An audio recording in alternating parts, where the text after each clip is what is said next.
Muchas gracias, muy amable por la presentación. Agradezco con todo aprecio y reconocimiento la invitación y la confianza al doctor Carlos Reta. Realmente debemos valorar este tipo de debates que se dan en los 2 últimos años en el INAP. Es tan importante que las universidades abran espacios de esta naturaleza, porque lamentablemente no solo me refiero a México, sino en general a América Latina, estamos perdiendo el espacio para los debates en torno a los grandes problemas que aquejan a la región, en particular Centroamérica y el Caribe. Me voy a referir más adelante a estos dos temas. Agradezco también la oportunidad de estar presente en la presentación de este libro al autor, gran amigo, lo conozco hace muchísimos años, la edad no ha pasado para él, no ha transcurrido el tiempo. Brillante su obra, mi estimado maestro, y en particular al doctor Leonardo Curcio, amigo personal. Reconozco su gran trayectoria intelectual, no solo en México, sino también a nivel internacional, comentarista y periodista de primer nivel. Para mí es un gran placer, Leonardo, e igualmente al maestro José Luis Calderón, por su amistad y las reiteradas invitaciones para el diplomado, para la especialidad y también para la maestría. El libro del maestro Jorge Retana abre muchísimas posibilidades y vertientes para una reflexión más profunda a la que él contribuye con la cantidad de información y análisis de los variados temas. Le decía antes de ingresar a esta presentación de que el libro pudo haber tenido 2 tomos o 3, porque no solo se refiere a México, habla de Centroamérica, del Caribe, también habla y en particular de América Latina. Son temas que daban para más. Evidentemente hubiera tenido que duplicar su tiempo de elaboración y redacción. Él señala que 2 años le llevó la redacción de este libro. Imaginémonos un libro de 2 o 3 tomos, hubiera sido 4 o 5. Bien, ¿qué quiero decir con el aporte del maestro Retana? En primer lugar, él plantea la necesidad de repensar la seguridad nacional, pero no solo lo dice él, y lo dice también la CEPAL, y la CEPAL va más allá, probablemente retomando el aporte del maestro. Repensar la seguridad nacional, porque en América Latina estamos asistiendo de manera velada a una recomposición geopolítica muy marcada, muy profunda y compleja, a una recomposición geoestratégica también. De manera que debiéramos preguntarnos por qué la CEPAL plantea, además de repensar la seguridad nacional, repensar la política, repensar los estilos de desarrollo y repensar la manera de hacer política. Eso señala la CEPAL. La OCDE, por su parte, plantea también la necesidad de una nueva gobernanza o de gobernabilidad para la globalización. Hay que repensar la gobernanza de la globalización y hace una invitación genérica y global, y no solo a partir de lo que en su momento señaló el PNUD, ya lo dijo el doctor Curcio, estados fallidos. Más allá de eso, hoy hay democracias fallidas en América Latina y gobiernos fallidos, y con una significación realmente impresionante. Si hacemos un recorrido, lo que acontece hoy en América Latina, podemos señalar que casi todos los gobiernos han fallado, o todas las democracias están fallando, y este es el gran problema, y no me refiero a Venezuela, a Perú, Nicaragua, en general. Hay un problema delicado de legitimidad, pero también de representatividad. Inaudito que en América Latina existan 634 partidos políticos. Es impensable, es una ofensa a los sistemas políticos latinoamericanos. Países que tienen 70 partidos, otros 23, otros 54. Es realmente increíble. Hay un problema institucional, hay un problema de representatividad. Y junto con ello hay también otro dilema, una crisis de las ideas general. ¿no? Cuando uno se pregunta, ya el maestro aparece señalando en su libro el capitalismo tardío, retomando a René Zavaleta. Bueno, ¿y dónde quedó el capitalismo tardío cuando hoy está vigente un capitalismo sin fronteras, un capitalismo sin rostro, producto de la primera y segunda reformas estructurales en la región? Homogeneizaron las políticas públicas en América Latina. El mercado se apoderó como único actor de las posibilidades de desarrollo y crecimiento en los países. Es un actor sin rostro, pero es un actor que sanciona, es un actor que define las posibilidades, es un actor que marca el rumbo del futuro de América Latina, es un actor que dice que en promedio América Latina no está creciendo más allá del 2% en los últimos años. Y es un actor que sanciona de manera dramática también a los países. Y esto lo señala el maestro Retán.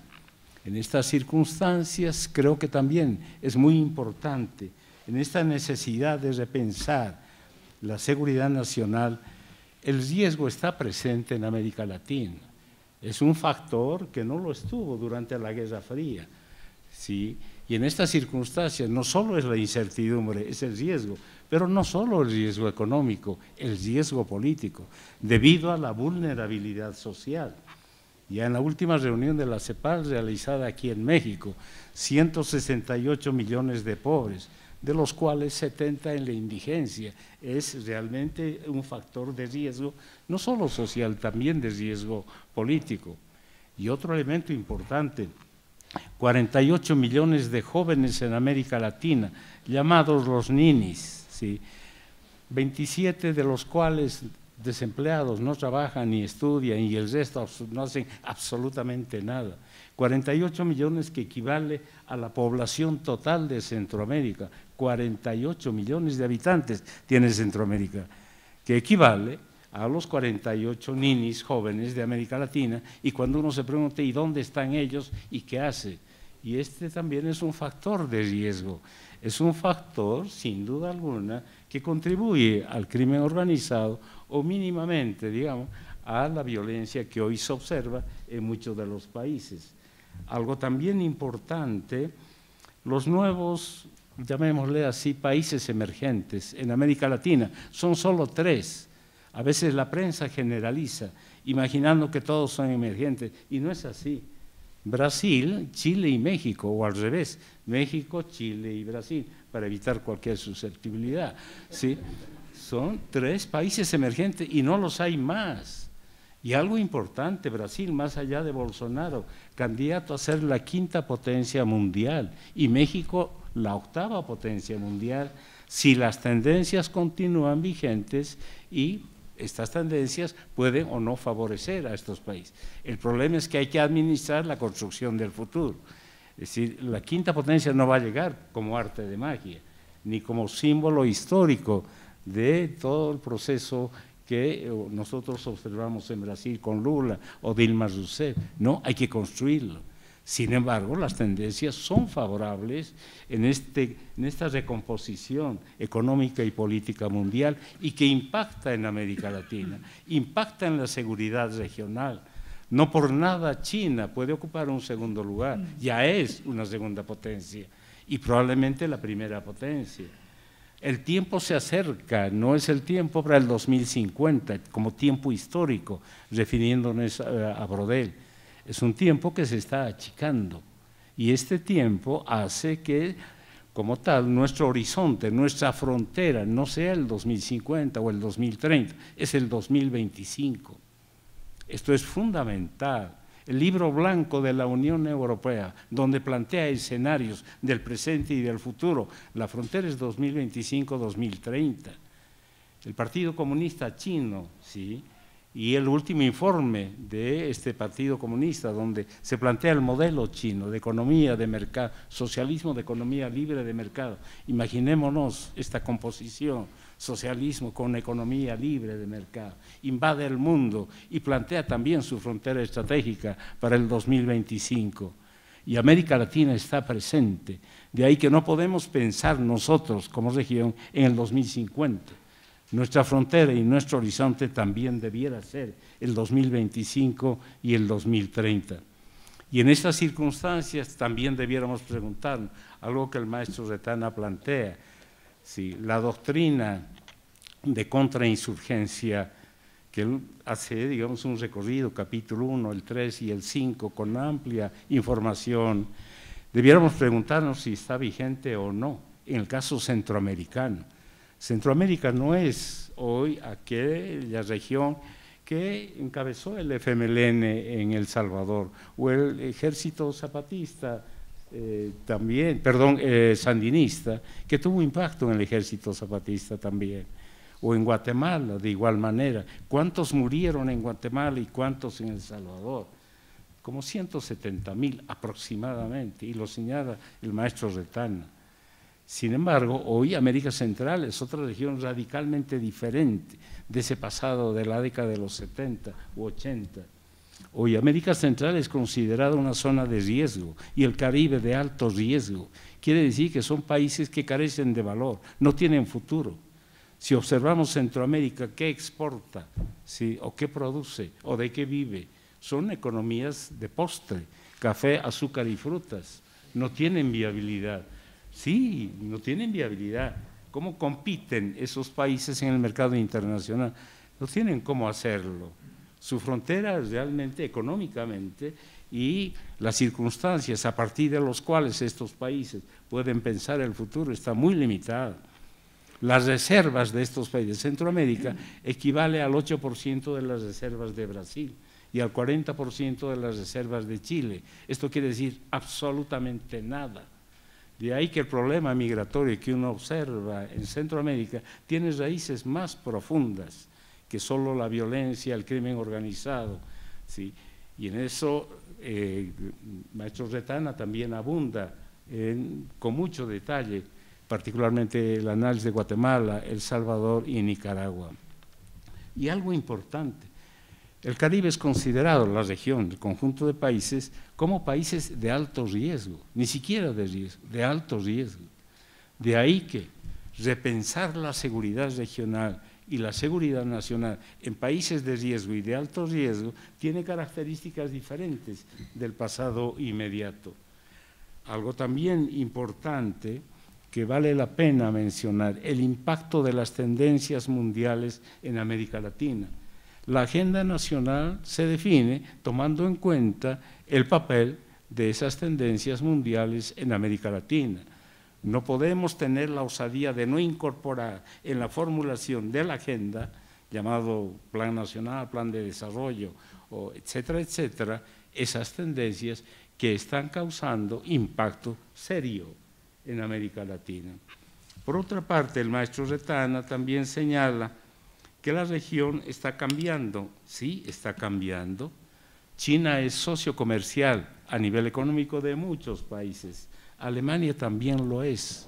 Nunca como ahora, China y Moscú, particularmente Rusia, digo Moscú, por la importancia que significa esta presencia de estos dos países, Rusia y China, en el campo de la defensa militar, como nunca antes, y lo menciona el maestro Retana.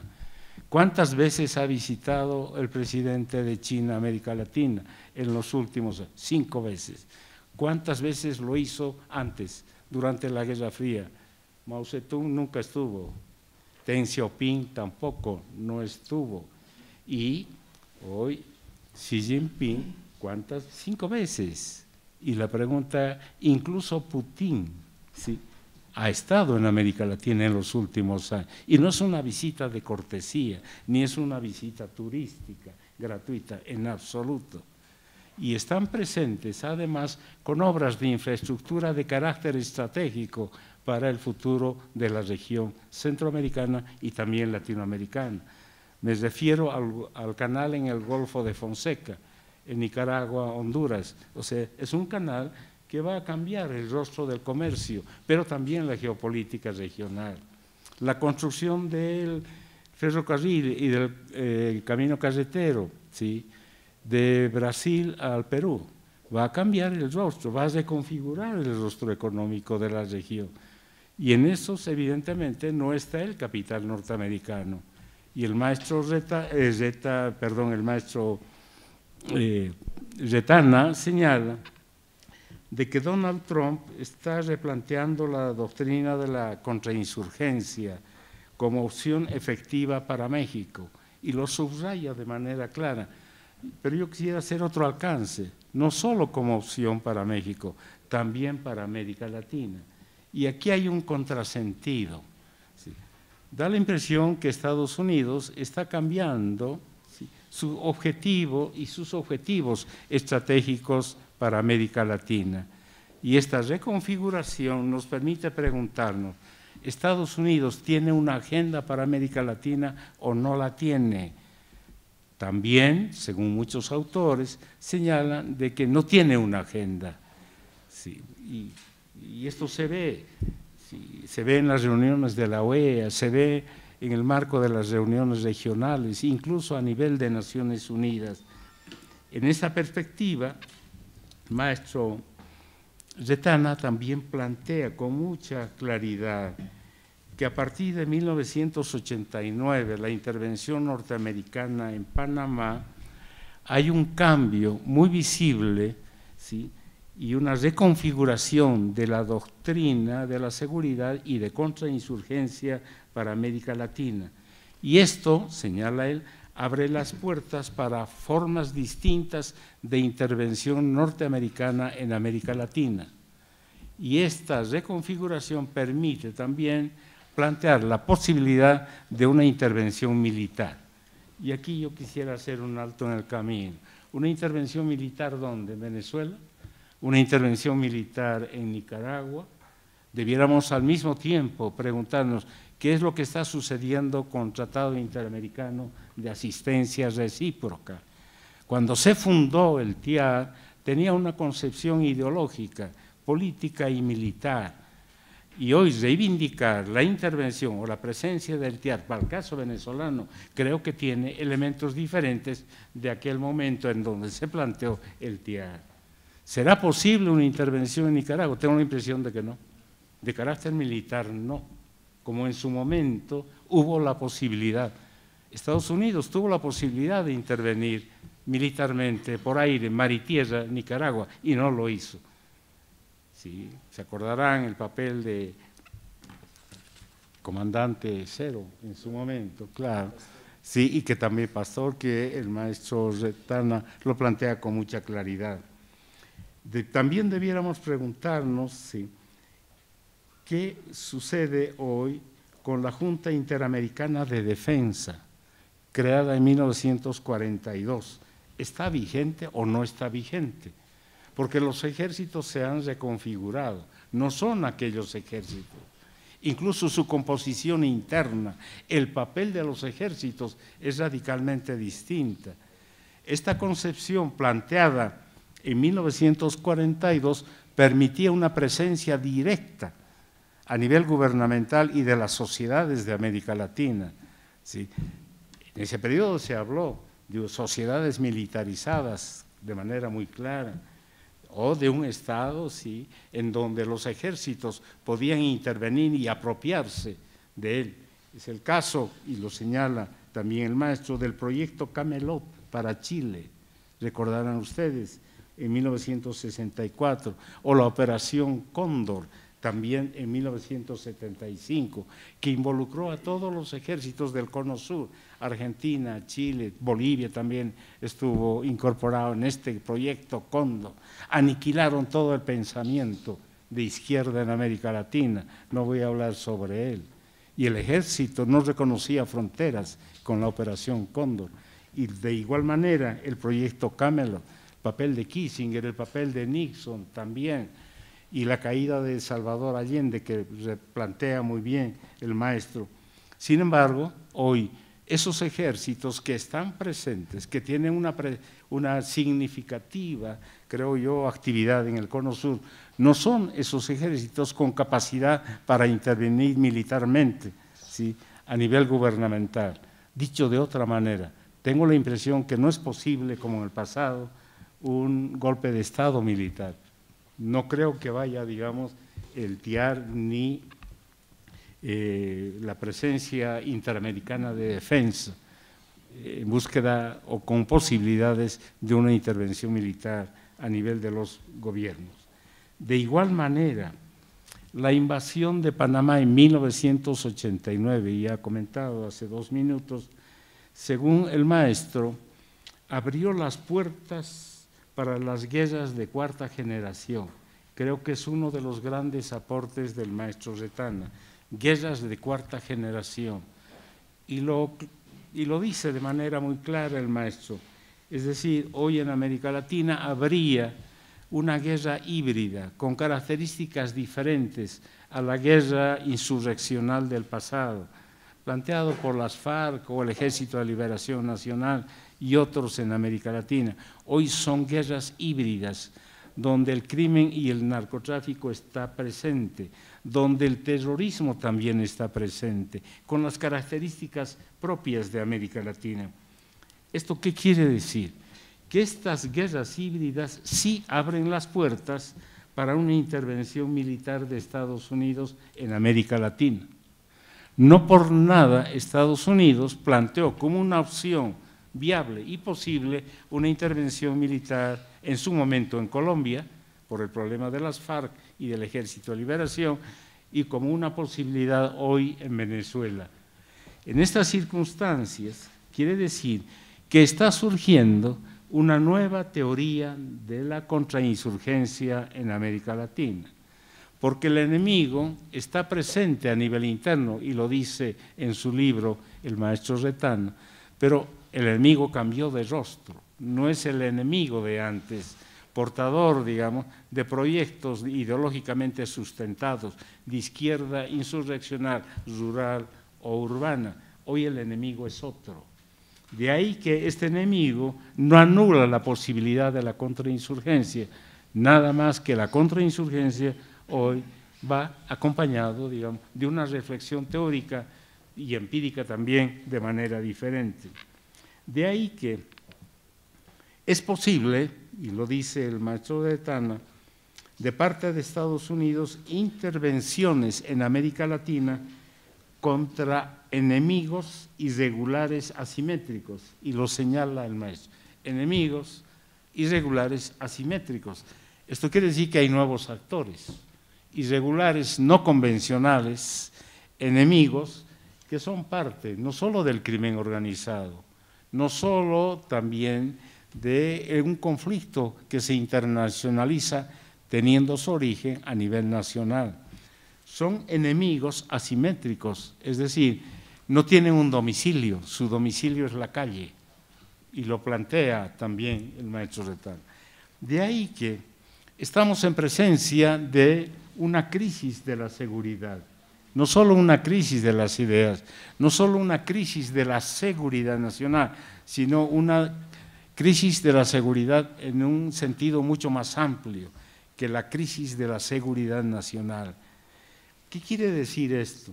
No es un problema de legitimidad solo y exclusivamente. Hay un desorden en América Latina, hay un desorden que se observa en los países, desorden partidario, no me refiero en este caso a México.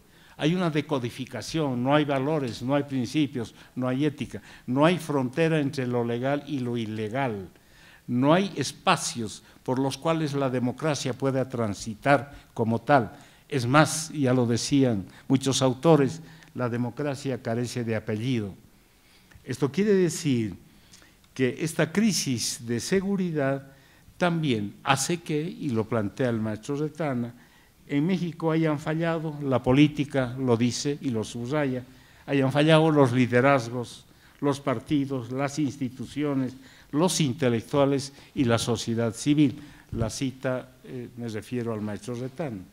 Pero esto no es particular de México, creo que también se observa en América Latina. Hay una crisis en la Iglesia en América Latina. Hay 114 tendencias religiosas en la región, cuando en el pasado a lo sumo teníamos 20 o 10, hoy hay 114. Y si a esto sumamos 634 partidos y sumamos 1.830 organizaciones sindicales, el panorama es realmente impresionante. ¿Sí? Hay una desinstitucionalización total y absoluta que nos permite replantear el problema de la democracia cuando la representatividad también está en crisis. Si uno observa los nombres de los partidos, en muchos de ellos son folclóricos, carecen de programas, candidatos ciclistas, cantantes, boxeadores, futbolistas, no me refiero a nadie en particular. ¿Perdón? No te refieres a mí. No, a nadie. En esta perspectiva, evidentemente, hay un problema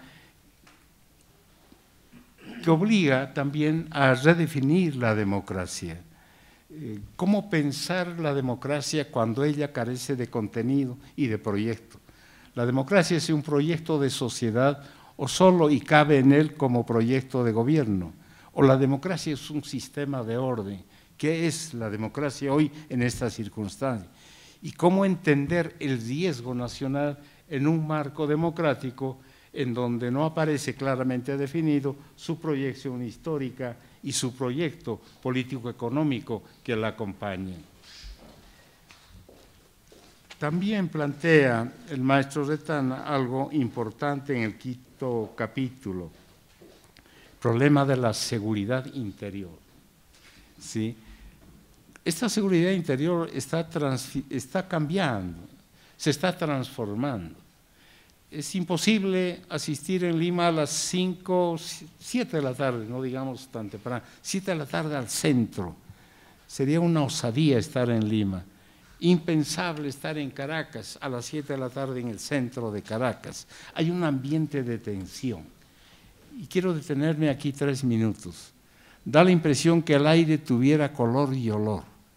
Y ese ambiente de tensión se respira.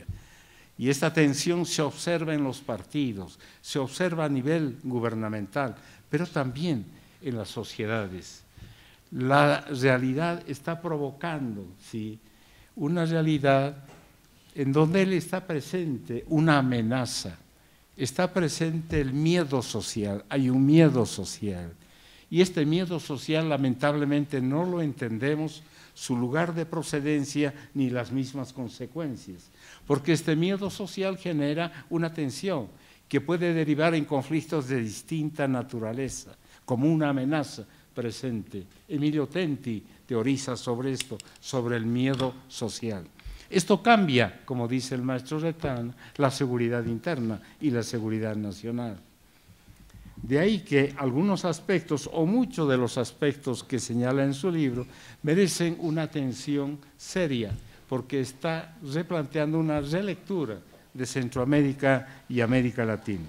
Me quedan 2 minutos, concluyo no sin antes felicitar por la gran obra al maestro Jorge Retana, amigo personal también, e invitando al público presente a una reflexión colectiva, creo que el INAP puede servir de espacio, a esta transformación de la realidad de América Latina.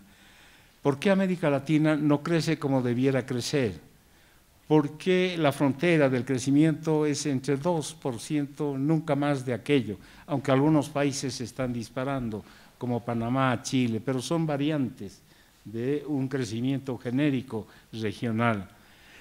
Uno observa líderes, el nuevo liderazgo en América Latina, no los hay. Hay un problema de liderazgo regional, de manera grave y complicada.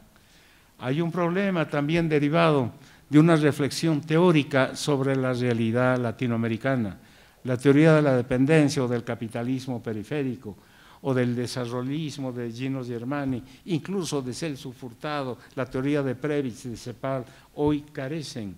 No nos dan los instrumentos necesarios para entender lo que está sucediendo en la región. ¿Cómo entender lo que pasa hoy en el Perú con Vizcarra? No tenemos los instrumentos para entender, no tenemos los mecanismos para entender la corrupción generalizada, que es un problema estructural, sí, lo podemos señalar, incluso de manera simple, no, es un problema sistémico. Pero resulta que se observa la corrupción en toda América Latina, en las más altas esferas. Jamás es inimaginable 3 exmandatarios de Costa Rica sometidos a juicio, 3 o 4 en El Salvador, país pequeñito, 3,5 millones de habitantes, increíble, sometidos también a juicio. Igual en Guatemala, es increíble, se separa el mandatario de su esposa, Colón, ¿sí? Y la esposa candidata a la presidencia compite con el actual mandatario y se separan para que ella pueda competir, y ahora ella está en la cárcel y él sometido a un arresto domiciliario. Impresionante. Igual en el Perú, y lo más grave, Alan García se suicida, un personaje, una figura central de la política peruana. Kuczynski igual. Y no hablemos de Ollanta Humala y de su esposa, también sometidos a juicio. En general en todos los países. Y uno debe ir más allá. La pobreza no explica la corrupción, ni la desigualdad, ni las brechas sociales. Hay algo que está sucediendo, impensable en América Latina. Es decir, que lo improbable se hizo probable. De ahí que este futuro, en donde él cabe la improbabilidad como probabilidad, es cada vez más incierto. Y el maestro Retana nos invita a esta reflexión, no solo en el marco de la doctrina de la seguridad o de la contrainsurgencia, sino la necesidad de repensar la realidad de América Latina. Muchísimas gracias, felicidades.